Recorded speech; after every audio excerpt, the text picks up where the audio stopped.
side of the street. The Eagle Hotel stood on the northwest corner of the Turnpike near where Anita's Liquors is today, directly across the street from the Ridgeville Hotel. Because of their proximity to each other, journalists and reporters would sometimes confuse the two hotels, as Rodney and I have found out, and their proprietors over the years. But the Eagle Hotel was unique. It was built in the spring of 1877, and there was not a more popular hotel in the state. The main hotel was a 3-story building, 75 feet by 90 feet, designed for comfort and fully equipped with all the modern conveniences of the day. The rooms were large and attractive and nicely furnished. The hotel had a well-stocked bar, and for years it was a favorite hotel with traveling men from every part of the country. In the heyday of bicycling, as many as 700 guests in one day came to eat a meal at this popular hotel. Robert Nelson was born in 1842 near Ellicott City, and he moved to Ridgeville and Mount Airy, and he was the proprietor of the hotel. He was widely known as Uncle Bob. At the age of 20, he married Annie Shipley, and together they had 4 daughters. And he was a familiar figure to many travelers on the Turnpike. His genuine manner and his ever-willing disposition to see that his guests were treated well made his name and his place known throughout Maryland. He was a good storyteller, and he'd often sit for hours and entertain his guests with stories of characters and places along the Turnpike. Robert Nelson died in 1915, and his daughter Elcinda and his son-in-law J.H. Kane carried on the business for many years after, until Kane died in 1922. Later in his life, Charles T. Bussard, who was a nephew of Henry Bussard, who was born in the 1860s, 1869, recalled in his memoirs a couple of things about his hotel. And Charles said, this hotel, the Ridgeville, had the landmark Nelson Hotel, known as the Eagle Hotel. And when back then it was a camping ground for salesmen, and the livery stable where the horses were fed and bedded down for the nights. And Phil Smith kept a store on the Frederick County side just opposite the hotel. Additionally, there was early telephone lines at the train station, which there were telephone lines at the train station that were installed prior to 1888, which connected the train station to both the Eagle Hotel and the Ridgeville Hotel. And in the Frederick News Post of 1888, they made an announcement that the Ridgeville Hotel and the Eagle Hotel have both been landmarks to travelers along the Pike, and now through telephonic communication with the depot, railway passengers could promptly be served with conveniences. There we go. So everybody's familiar with the Simpson Hotel. Excuse me, this is the Mount Airy Sanborn map from 1899. If you're not familiar, the Sanborn Fire Maps was a company that designed detailed town and city maps all across the United States from the late 1800s through the mid 1900s. And we're fortunate that they did 4 maps of Mount Airy: 1899, 1904, 1911, and 1921. And they're beautifully laid out. We're going to include them in the book. They include a lot of details. And as everybody can see, this is Main Street here. This is Park Avenue here. Here's the Flatiron Building. This is now where Town Hall sits, where Gilbert Hotel is. And this right here in 1899 was the building I'll show you in a minute, which everybody's familiar with as the Simpson Hotel. But as of 1899, it was not a hotel. It was a barbershop, a creamery, a grocery store. This was the Clay and Clary Creamery originally, and they subsequently moved. So let me just read some information here. Sometime in 1886, on the east side of Main Street, just across from William Smith's harness shop, the Flatiron Building, was built a 2-story wooden frame structure.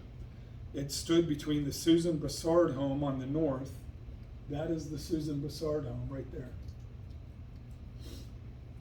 And the Adam Rulin Bakery on the south, which is right there. The building had steam boiler for heat, commercially housed 3 businesses, including a creamery, grocery store, and others. It shows up in 1899 on the Sanborn fire map, but is not identified as a hotel. Then, shortly thereafter, by 1902, the building was operated as Wilson's Hotel. So I don't mean to confuse anybody, but suffice to say, in the early days, the proprietor of the hotel was Charles E. Simpson. It was commonly known as the Simpson Hotel. Simpson has his name right there. We refer to it as the Simpson Hotel. But John Wilson owned it. So it was known colloquially and on some of the early maps as the Wilson Hotel. So although the proprietor was Charles Simpson, the hotel was actually owned by John Wilson. Charles Simpson was originally from Frederick County. He was a prominent citizen and businessman in Mount Airy. He served as a councilman in town from 1901 to 1910. He was widely known and liked. And beside hotel guests, the upstairs offices of the hotel served the local dentist, Dr. William Hopkins, and the local physician, Dr. Gaver. Later also served the local veterinarian, Dr. West.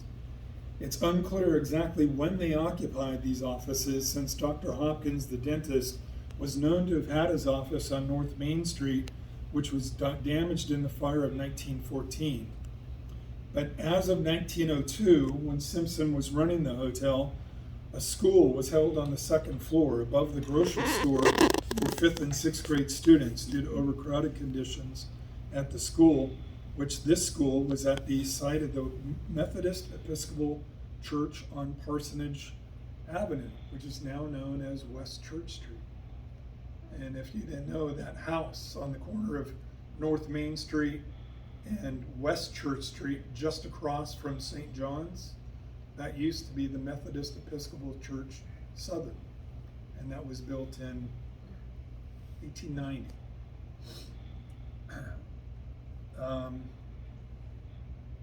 Sometime around 1902, the creamery and the grocery moved out of the building and into commercial space with Adam Ruland's Bakery.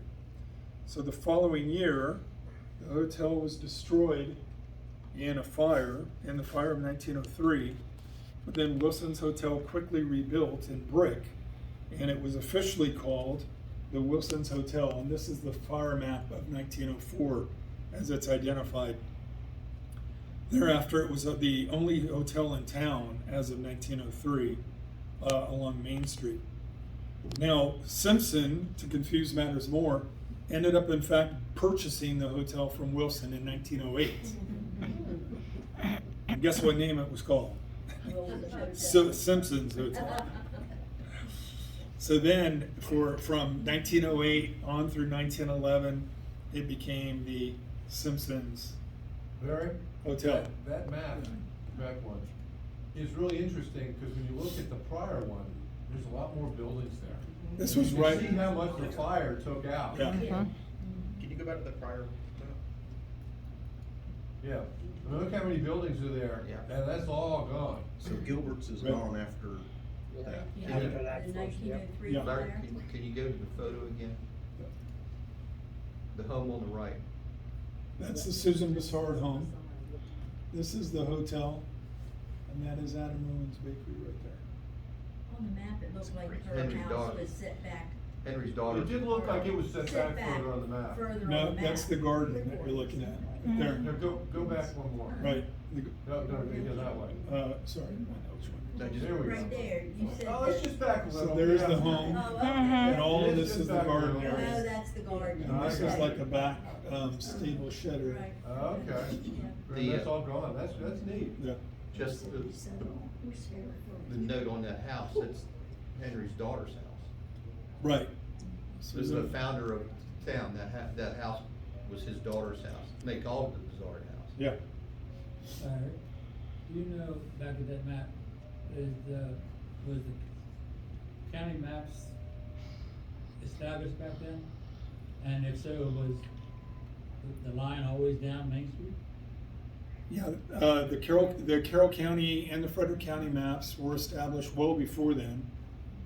The 1862 map is a Carroll County map. And what was your other question? Was the, Was it always divided? yeah, the county line unfortunately has divided this town. But Ever since Carroll it's not County was down that established. part of Your Frederick County line's back on Hill Street, in that area. Yeah. It's not down. Yeah, it does a little dog Right. leg, right, back down around, so we go to map 10. Okay, so here's the Wilson's Hotel as of 1904. And then here is the Simpsons Hotel as of 1911. So Wilson purchased the hotel, Charles Simpson purchased the hotel in 1908 from Wilson. It was then commonly known as the Simpson Hotel. It was very successful. By 1910, the hotel had a well-stocked bar and domestic and imported beverages. Simpson's wife was the thoughtful hostess who supervised the hotel and provided meals described as rich in select food prepared in the most healthfully appetizing ways known to the culinary arts. In commercial magazines, the hotel was described as one of the most effective advertisements the town had in winning the goodwill of strangers. The hotel was lighted by gas, heated by steam, had hot and cold running water. Simpson mortgaged the hotel, the purchase of his hotel, through Dr. William Hawkins, the dentist. Unfortunately, Simpson defaulted on the loan, and the hotel was auctioned off to the highest bidder on June 17th, 1911. So Simpson did not own this hotel very long, just about a period of 4 years roughly. Just so you know, the red on the map, the red buildings indicate they're brick. The yellow indicates they're frame. I have no idea what the orange meant, but the yellow is still wooden frame Is building. that the jail? Is the Buzzard House? I think that might be the concrete building. No, the Buzzard House, the Henry Buzzard House is up here. No, the one to the left of the hotel. Well, that was gone on the last map. Was it? I Yeah, missed it. it was on the, probably was on map 1. Yeah, it burned but down not in the two. fire in That's it. 1903. Okay. Yeah. Larry, what are the businesses in the Flatiron Building I think across the there's a, street? What does that say? I can't. Harness, drugs, music, and barbershop. Oh, okay. Drugs and music, huh? Interesting company. Yeah, at this time, everybody's, Not the sixties though, Peter. yeah, interestingly, Brandenburg ran the music shop in Mount Airy for many years. He supplied I think the Mount Airy Boys Band. He carried old Victrolas, and we have the old Flatiron Building photo from 1921 with the horse parade going past it, and you could see on the old building early Victrolas, the Victrola sign, right there on that lower level of the Flatiron. But so the Democratic Advocate provided a unique description of the hotel at the time, stating the improvements thereon consist of a 3-story brick hotel building with basement and containing 20 bedrooms, 3 bathrooms, steam heat, and an acetylene gas plant for lighting. There is also on the property a splendidly constructed stable to accommodate 25 horses. The hotel appears to have been purchased and was later known as the Baumgartner Hotel. This is after it was auctioned. The local paper made a reference in describing the location of a residence being, quote, adjacent to the Baumgartner Hotel, formerly the Simpson Hotel. And that was in 1916. I'm sorry, excuse me. Can you say how much it was sold for? I believe 1916. No, I don't have